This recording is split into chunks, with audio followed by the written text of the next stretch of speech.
What is up, everybody? It's your boy Drew here with Slab It Up. I wanted to give everybody a quick update. I know I said in my last video to be expecting an interview with Alan, one of the owners at Pure Graded X. That interview did end up happening, but unfortunately, there were some technical difficulties with the files after that interview was complete. So we are not able to use that footage. So Alan and I discussed after that interview that we are going to reshoot that interview on Monday evening. So look for that interview on either Monday night or Tuesday, just depending on how long it takes to edit. I don't want to put that video up too late on Monday night. I'd rather release it at a decent time on Tuesday. So I figured the least that I could do was at least shoot this video with their logo in the background. Guys, check them out at puregradedx.com. I can tell you right now, they are a phenomenal company. I have 41 cards submitted with them right now, and their customer service is second to none. These are four owners that are, in my opinion, they are in it for the hobby. Their communication is just top notch. And of course, I don't want to say anything about what Alan and I talked about because I just want everybody to hear from Alan, in the interview exactly, I guess, from the horse's mouth exactly.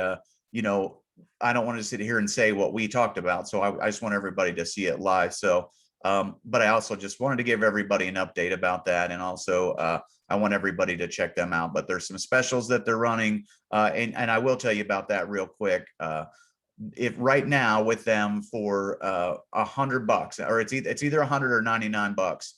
If you have 2021 Prism basketball or 2020 Select football, two brand new products out within the last month or 6 weeks, you can send them 3 cards right now for 99 or 100 bucks. I mean, either one's within a buck of each other. So call it 100 bucks, 3 cards. And here's the kicker. You get 3 to 7 day express. So you will have your cards back within 3 to 7 business days right now. They're going to run that special for a week or so. So that's a killer deal, man. It's normally $100 a card for express. So take advantage of that.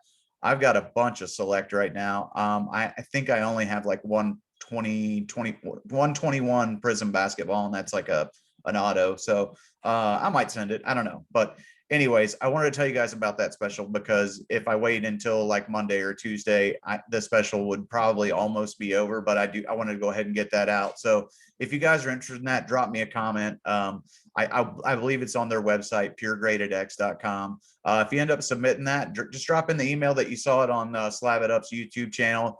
You can check out with that special. If it's not on their website, drop it in the email that you saw it on my channel, and they'll absolutely honor it. So anyways, the rest of this video is going to be some easily avoided mistakes that I have made in the hobby when I jumped back into it about a year ago that I wish I would not have made. And I want to share those with, if you happen to be new to the hobby, they're just easily avoided mistakes that I truly wish I wouldn't have made. The first thing I can think of, and this is just straight off the cuff, I don't have any notes or anything, but the first thing I did, a buddy of mine called me. He says, "Bro, have you seen the sports card hobby?" No, I haven't paid any attention. I haven't bought a sports card since I was probably 15. "Bro, it's blowing up right now. You got to check it out." Like, blah, blah. I'm going to invite you to this Facebook group, man. It's crazy. So he invited me to this Facebook group. I hop on there and he's like, "Yeah, man, they break cards. They buy a box of cards and you pay $25 and you get a random team." So I did that. I think I paid 25 bucks and got a random team, and I just got a bunch of crap, nothing. Hey, man, I guess, I got like 6 cards in the mail, nothing worth really anything. And I just thought, all right, cool. So, like a few nights later, it's like, "Hey, man, he's doing another box. If you want to get in, $30. Okay, man." So I get another team, and he's like, "Dude, you got this, like, I don't know, 1 of 50 Kyler Murray." I didn't even watch the break because I was busy doing something with my family. We were on vacation. I didn't even have phone service. So the Kyler Murray comes in, and it's a 1 of 50, but it's a 2020 card, and it's worth like $4, and I spent 30. I was just like, okay. So first, that was a long way of saying don't enter breaks, guys. I know you will see videos out there of somebody hitting this crazy 1 of 1 Justin Herbert auto. Yes, somebody wins the Powerball. You know what I mean? Can you? Absolutely. Likely? Probably not. So My opinion, and this is strictly my opinion, if you like breaks and you've got the money, have at it. If you're just having fun, listen, I'm not telling you don't. I'm just saying if you are in this to invest and you want to have long-term success, and this is a plan for me, I have 3 children. I want to leave them something. This is not for me to buy a mansion in 30 years or 25 years. This is for me to leave my children something substantial when I'm gone from this world. So I don't want to squander a bunch of money. So that would be number one. Don't enter breaks. Second thing I can say is you need to figure out, I guess this should have been number one, but figure out what percentage of you is a collector and what percent is an investor. If, you're just a collector and you have favorite players and you want to buy up their cards, you don't care if they're rookie cards, you don't care if they're 10th year cards, 12th year cards, or whatever, then I would say buy away. Just try to buy those players at the best price that you can buy them at. Don't worry about if it's a rookie or not, just buy your favorite guy or gal at the best price that you can get it. I will recommend, if you're going to buy on eBay, try to get auctions, and try to get auctions that end at like 2 and 3 in the morning, or poorly listed items that don't get a lot of poorly listed auctions that don't get a lot of eyes on them. I've actually picked up a Ja Morant one time that was like the worst listed thing I've ever seen. It was a PSA 10 Select Premier 2019 rookie Ja Morant that was listed like Morant Select. I don't even think it said PSA in it, but it was the worst worded thing. I don't think anyone even viewed it. It was $100 or $99 with free shipping, no bids on it. I bid $99 on it with like 3 seconds left on it, had no bids, and I snagged it. The person had like 7 feedback, and I thought, this is a scam for sure, but I got the card in. It was awesome. So I would recommend late night auctions if you can. If you don't have a 5 a.m. in the morning job and you can stay up late, try to snipe some of those late night auctions. Another tip is try to snipe auctions at the very last second. One trick on eBay is that you can actually put in a bid sometimes after the clock hits 0 on an auction. I don't know if you know that or not, but you can actually wait for it to hit double zeros and then hit your bid, and it will actually let you still bid. So yeah, that's another little tip there for buying. Buy it now is a lot of time. If you can find a buy it now, and you can go to eBay sold listings, and the buy it now is under comps. If you add up if your state has sales tax and it's under comps, by the time you add up sales tax and shipping, hey, do it, and the card looks nice.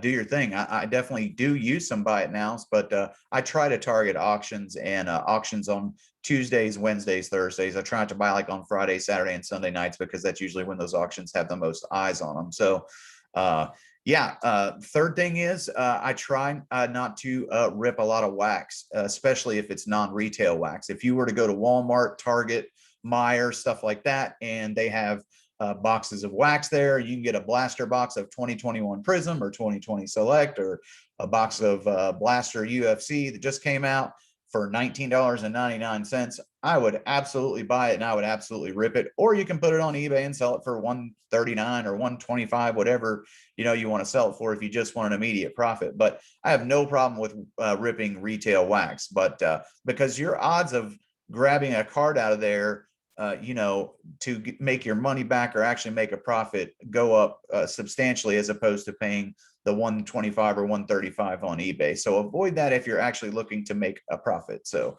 that would be another one. Lastly, I would say, you need to think about raw cards and graded cards. Sorry, I just lost my train of thought there. Raw cards versus graded cards. One thing that I did when I first got into the hobby, I knew about graded cards. I knew that PSA was the best graded card company, but I had no idea what graded card companies, which one. Like I said, I knew PSA brought the most money, but I didn't know what each grading card company had to offer. Like, it took me a while to figure out that a BGS 9.5 was technically, I guess, Gem Mint was the same as a PSA 10. So I just pretty much just bought all raw, because I didn't understand what the grading card companies had to offer. And I bought a lot of paper products, man. Like, I just remember, like right when I got back into the hobby, it was right around, I guess, like July, August of last year. And I remember like buddies, I live in Kentucky. So like Tyler Hero's a UK boy, and everybody was talking about like Tyler Hero. Yeah, get Tyler Hero. I think he's sneaky, buy Tyler Hero. Like and maybe this was actually a little later. It might have even been like November by this time, but I just remember buying a bunch of like paper Tyler Hero. And I, to this day, I still got like a bunch of Panini threads and like Chronicles, like, and I know Chronicles is a big mix, but like just a bunch of like paper, Chronicles of Tyler Hero that I still own to this day, that I probably have like $5 or $6 a card in, that I am just absolutely screwed in. Like those cards, I'd be lucky to get 50 cents or a buck out of those cards. So looking back, man, at $5 or $6 a card in something like that, I mean, I know you can't get a lot for $5 or $6 unless you were to go to like a local card show. You can find a dollar bin or a $2 bin or a $3 bin or even like a $5 bin. You can actually pick up some pretty decent cards in there. But I'm talking like $3 with $3.50 shipping on eBay. You got $6.50 plus you got tax in it. Like I'm pretty upside down on these Tyler Hero cards. So just watch what you're buying, paper products. And if you don't know what paper is, it's the thin, it would be like Donruss, regular tops in baseball. It would be, I guess, like Spectra. Like I like Spectra and I like Revolution, like as far as the cards, if you had to buy paper, but there's like some really like flimsy, just cheaper products that don't bring near as much as something like Prism Select, and just Bowman Chrome, Topps Chrome. Like those are the cards that bring premium prices, and that seems to be what people who will pay the biggest money for the best players rookie cards, that is the premium product that people want. So definitely a mistake that I have made early on in my return to the hobby, that I wish somebody would have said, hey man, like don't buy that stuff, you know what I mean? But I probably went on a 2-month buying spree of that stuff that I am definitely paying for now. Plus I bought a lot of patch cards, I bought a lot of auto cards that I'd have to go back and take a look and see how bad a shape in, but I'd say at very best case, I've probably broke even or I'm down 10 or 20% most of that stuff. Luckily, I watched a lot of people's videos, which if you watch my first video, I give a lot of props to Flip and Steve, Northeast Ohio Sports Cards, Dustin, the personal finance dad, and Brad, comeback card collector, because between those 4 guys, they pulled me out of debt in this hobby. So I really owe it all to them, and they are the inspiration for this channel right here, because without their knowledge, I don't know if I'd still be buying that stuff, but they definitely gave me enough tips to right the ship. I was definitely going in the wrong direction. So and it's really just common sense stuff. Once you've been in the hobby long enough and you've seen enough sales on eBay, go, oh, okay, yeah, that's what people want. That's what sells. So, and then you just watch enough sports and you figure, man, that guy's getting hot, and it's kind of like speculating, I mean, that's exactly what we're doing. Is when the hobby is zigging, you want to be zagging, you know what I mean? If everyone's on this guy, you want to go find the guy that everyone's not on, whose prices are dipping. You can buy just about anything in modern basketball right now, and I think you're going to be fine, because the playoffs are coming. If you wanted just a couple guys, Donovan Mitchell's injured right now. If that guy comes back, it looks like they're not going to be the 1 seed, they're going to be the 2 seed. If that guy drops 40 or 50 in back-to-back playoff games, or his cards are going to skyrocket. And the guy's a monster, man. Even if he doesn't, and you had to hold his cards through the summer and into the fall, winter, you're going to be just freaking fine with him. So yeah, I mean, I just I really want to just share some of the mistakes that I have made, so that if you're new to the hobby, you all can avoid some of those mistakes, because God knows that I have made them, and I just try to avoid them now. So guys, I appreciate everybody listening to me. I really do. I wanted to get a video out. I hope everybody has a great weekend, and do me a favor, if you haven't subscribed to the channel, please do throw me a like. Also, I really, people always say like, hey, drop me a comment, tell me blah, blah, blah. Some people say that because I think they just want a lot of comments on their video, but I'm really curious to know, like, what is your all-time favorite like sports card? Like I'm asking because I really truly want to know. Like, it doesn't have to be like your holy grail of what you do want, maybe something that you do own. Like my all-time favorite like sports card is the Billy Ripken face card. I have like a stupid sense of humor, and like to this day, I still can't understand how that card like slipped through the cracks. There's got to be a conspiracy. Like they had to know. They just had to know that that card was coming out. Somebody at Fleer just knew, man. There's no way that they didn't see that on the bottom of Billy Ripken's bat. So, anyways, guys and gals, thank you all for listening to me ramble. I hope you get something out of this video, because I want to give something back. And there's going to be a bunch of giveaways, and I'm going to try to put out 2 or 3 videos a week. But again, I appreciate everybody listening. I hope you guys have a fantastic weekend, and I'm sure I will be back soon. Guys, have a great weekend. Talk to you soon. See ya.